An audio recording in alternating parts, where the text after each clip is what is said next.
In the summer of 2010, I was lucky enough to be invited to join a 3-week voyage to the Arctic to study climate change and to write about it. It was an incredible opportunity and a daunting challenge. It was the end of the Arctic summer.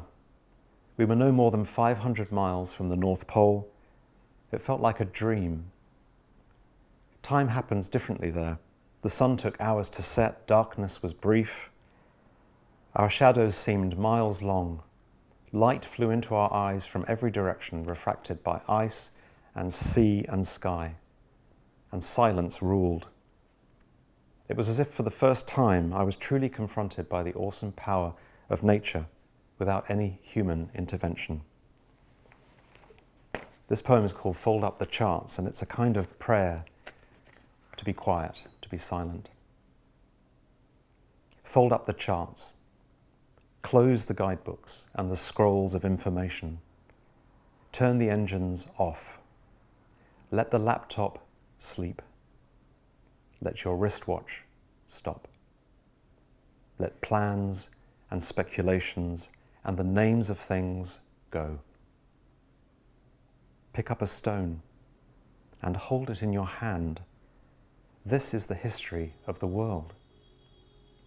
Watch the animal of the light, always moving away across the land in its own time. And when the darkness comes, welcome it, for it makes you think and dream. While on board the Novelist, the 19th century sailing boat on which we voyaged around the Arctic, a scientist told me about ice core samples. These are drilled from ice caps, glaciers, and ice sheets. Drilling down through the ice is like going back in time, for every winter leaves its record in the library of ice. Ice core samples reveal a climactic record of atmospheric composition going back hundreds of thousands of years. It's how we know what the world was like, and how we know how much we've changed it in a mere century or two. The Inuit say of us, we are the people who have changed nature. And I think what they mean by that is we, the people of oil and petrol and gas, the people of the last century or so, have poured colossal quantities of carbon dioxide into the atmosphere. In doing so, we have threatened the planet's entire future. Climate change holds a mirror up to us. This poem is called The Ice Core Sample. I am a long story, 10,000 feet long, 100,000 years old, a chronicle of lost time, back to the first dark, too dark for telling. I am every winter's fall. I am the keeper of the air of all the vanished summers.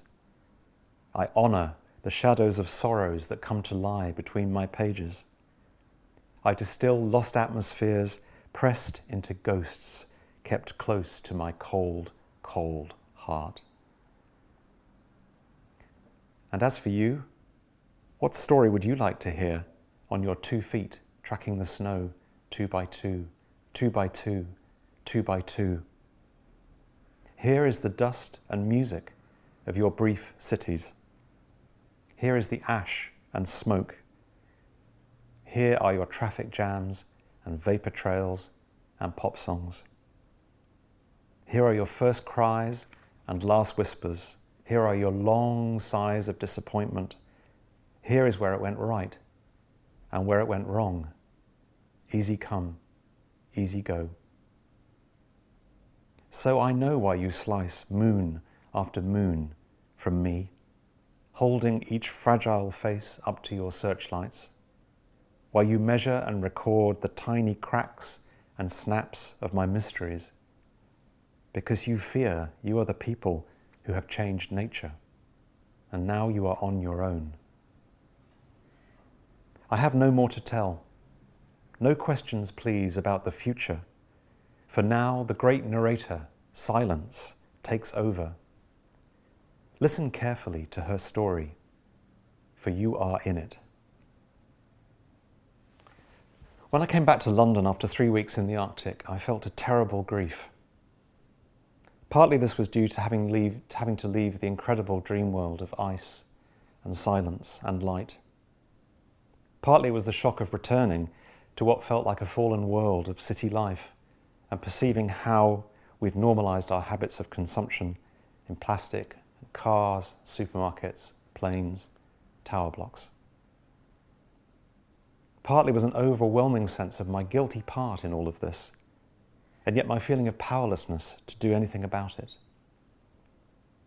But what to do? I'd gone to the Arctic to learn about climate change and to try to write about it. My collection, The Farewell Glacier, is really one long poem for many voices, human and non-human, which speak to each other across time. It's about the Western relationship to the Arctic in all its exploration and exploitation, curiosity and destruction. But I was daunted and confused and melancholy, and I didn't know how to find a non-apocalyptic ending to the book. Climate change is happening at scales which are hard for we human beings to grasp.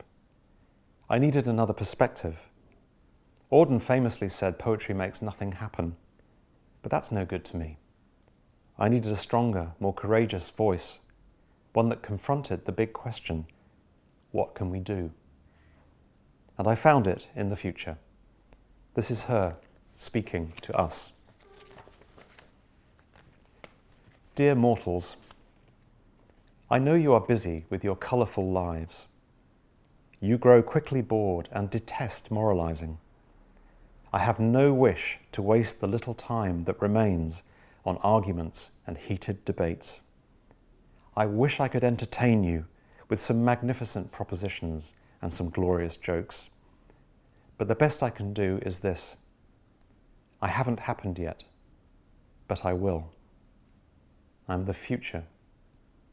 But before I appear, please, close your eyes, sit still, and listen carefully.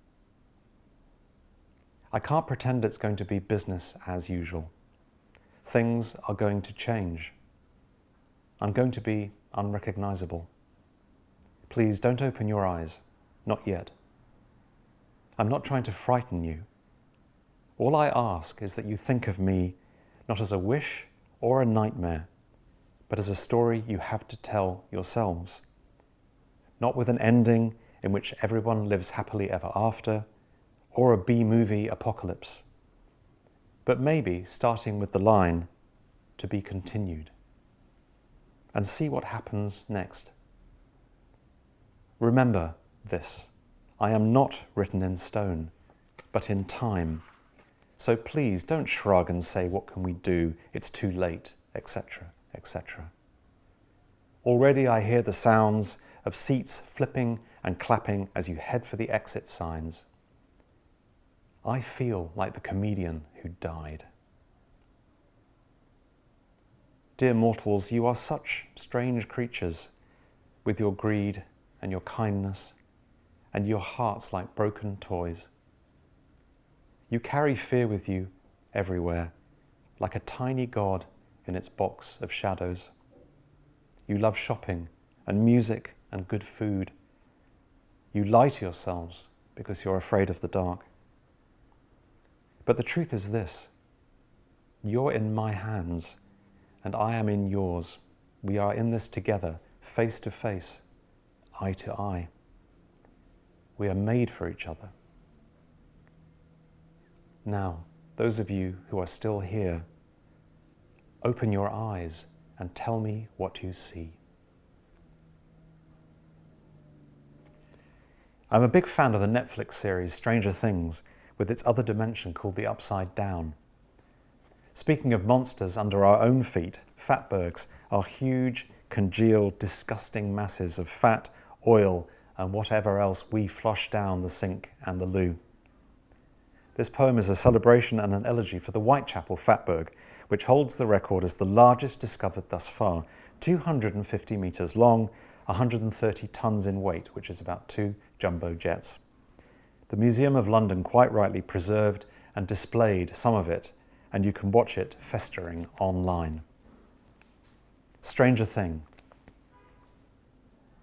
Chip fat, cold shits, dead paints, hate mail, grease, used wet wipes, condoms, nappies, cotton buds, paracetamol, toenail crescents, needles, hair.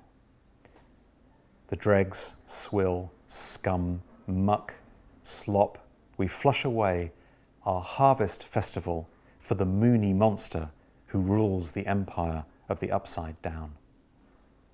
Beneath the illusion of floorboards, parks and streets, stranger thing, behemoth, lonely ogre, shy Caliban, created by our multitudes, dreaming where the sewers slowly flow through whispering galleries and gargoyle crypts, bringing offerings to the awful sanctuary. We sent our heroes down in hazmat suits to besiege it. Now these abominable lumps festering in sealed and chilled vitrines on live feed for the curiosity of the world are all that's left. The glass holds our reflections, the beautiful ones who love to scare ourselves, taking selfies with the alien bogey beast, our nightmare mirror image, even now regenerating in the dark beneath our feet. I'm very interested in the stories of how the things we use every day are made. Often I don't know the stories, I don't know where things come from, t-shirts, mobile phones, but when you look into the origin stories of these things, it's often very frightening and very worrying. The plastic water bottle is ubiquitous, we use them all the time, and now they're everywhere. This poem is called Still Life, Plastic Water Bottle Used, and it's in the shape of a plastic water bottle used. Why did you make us in your image? Replicants of the prototype, not goddesses of ancient fertility, not glass, clay, wood or stone, but generated from dark matter in a split second to join the silent masses, monks, soldiers, clones, waiting in the moonlight of the fridge for you to drink down our short stories of healing waters and bright sugars until our emptiness is complete. But there we part. Cast off, we colonize every dominion from the highest peak to the deepest fathom of the abyss. And though the timeline of the waves degrades us to nanoparticles, yet we will survive all the brief histories of your unsuccessful flesh. To abide in every living heart, undying. Now only you can save us from the doldrums of this everlastingness. If you conceive a new skin of beautiful mortality that grants us too the strange sea change of release into the mercy of everything and nothing. I read a small article somewhere that China would be the last country on earth to phase out incandescent light bulbs. Quite right too, because this form of light is very energy inefficient. But these lovely globes have lit our lives for a century, and I wanted to bid them a fond farewell. This poem is called Chronicle of the Incandescent Lightbulb. You had nothing but the moon, the guttering candle, and the dish of oil to thread the eye of a needle, read, or cast shadows on the walls until you created us, the first light that was constant in the dark.